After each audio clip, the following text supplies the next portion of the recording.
Welcome to another fascinating episode of Psych with Sigmund. Today, we're going to delve into a psychological concept that might just change the way you think about learning and behavior: stimulus generalization. Stimulus generalization is a fundamental concept in psychology that refers to the tendency for a response learned in one context to be triggered by similar stimuli in other contexts. This concept is crucial in understanding how we learn, adapt, and respond to various stimuli in our environment. The idea of stimulus generalization has been around for quite some time, dating back to the early 20th century when psychologists like John B. Watson and Edward Thorndike were exploring the realm of classical conditioning. They discovered that animals could learn to associate certain stimuli with specific responses, and that these associations could be generalized to similar stimuli.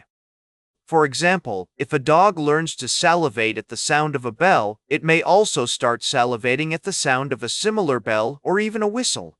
One of the key psychologists who contributed significantly to our understanding of stimulus generalization is Clark Hull. He proposed that stimulus generalization occurs due to the similarity between the original stimulus and the new stimulus, which he termed stimulus intensity. According to Hull, the more similar the stimuli, the greater the likelihood of generalization.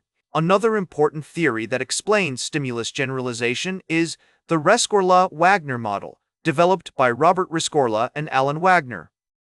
This model suggests that stimulus generalization occurs due to the associative learning process, where the brain learns to associate certain stimuli with specific responses based on their predictive value.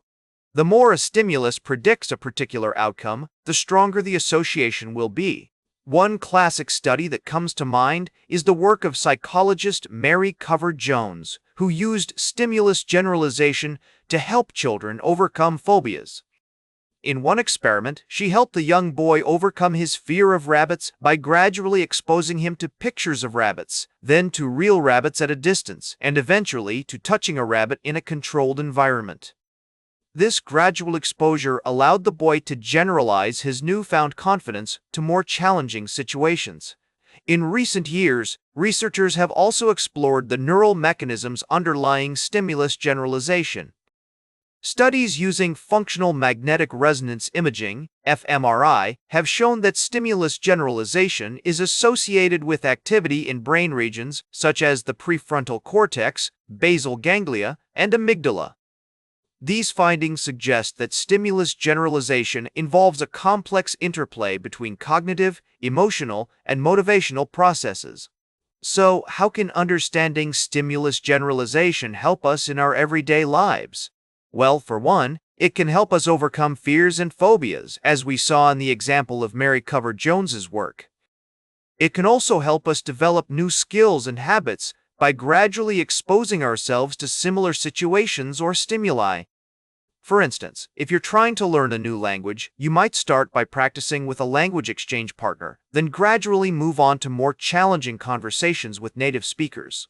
Therapeutic approaches like cognitive behavioral therapy, CBT, also rely heavily on stimulus generalization. By helping clients identify and challenge negative thought patterns in one context, therapists can empower them to apply those skills to similar situations, promoting greater emotional resilience and well-being. For example, a client who learns to manage their anxiety in a therapy session may be able to generalize that skill to real-life situations, such as public speaking or social interactions. By recognizing the power of stimulus generalization, we can become more mindful of our own thought patterns and behaviors, making it easier to break free from limitations and develop new skills. In fact, understanding stimulus generalization can also help us appreciate the complexity of human behavior and the many factors that influence our actions. As the famous psychologist Donald Hebb once said, "Neurons that fire together, wire together."